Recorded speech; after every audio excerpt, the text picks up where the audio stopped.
तो अभी आज से कुछ हफ्तों में ही रोमन रेंस वर्सेस सियोमका for the world heavyweight championship का मेनिया 42 में एक मेन इवेंट मैच होने वाला है।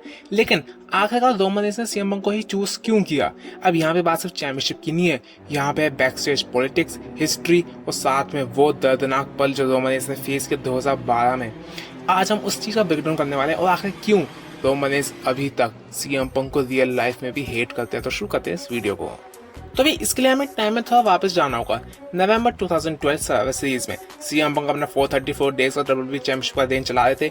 वहीं पे तीन बंदे आते हैं एकदम टेक्निकल गियर में और रायबैक को डिस्ट्रॉय कर देते हैं। और फिर बाद में हमें पता चलता है कि ये लोग हैं सीएम पंक के साथ और वो हमेशा सीएम पंक की हेल्प करेंगे उनके टाइटल को डिफेंड करने के लिए। लेकिन पर्दे के पीछे कंट्रोवर्सी कुछ और थी।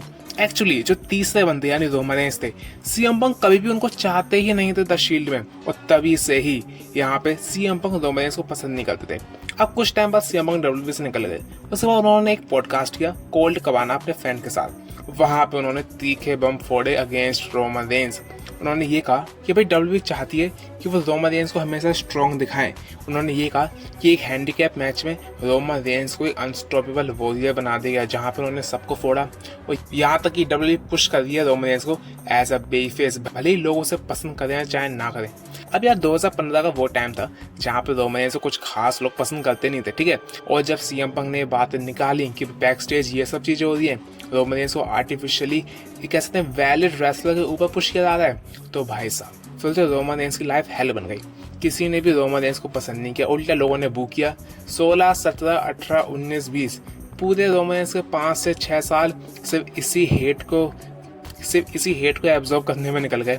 इसलिए रोमन रेंस ने यह भी कहा था कि सीएम पंक ने उनकी लाइफ हेल बना दी है विद दैट वन पॉडकास्ट। अब आते हैं प्रेजेंट डे में। सीएम पंक एक्साइल से वापस आ चुके हैं और वर्ल्ड हैवीवेट चैंपियन भी बन चुके हैं। वहीं दूसरी तरफ रोमन रेंस ने 29 और सुपरस्टार्स को हरा के रॉयल रंबल जीती और मंडे नाइट रॉ 2 फरवरी वाली वहां पे रोमन रेंस ने चैलेंज कर दिया सीएम पंक को फॉर द मेनिया 42 और फेस टू फेस फॉर्म में उन्होंने ये भी कहा था। और जो लाइनें बोली थी ना रोमन रेंस और सीएम पंक ने, काफी मैच कर दिया उनकी बैक स्टेज पॉलिटिक्स और हिस्ट्री में।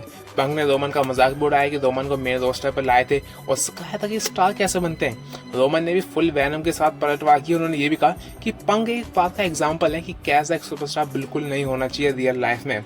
रोमन ने अपने 10 साल का गुस्सा भी निकाला पंक पर कंपनी की बेइज्जती करने का, पार्ट टाइमर होने का और उनके कजन्स को ब्रेन वॉश करने का भी इल्जाम लगाया था। मतलब यार पंक ने रोमन रेंस को भी बिल्कुल भी नहीं छोड़ा।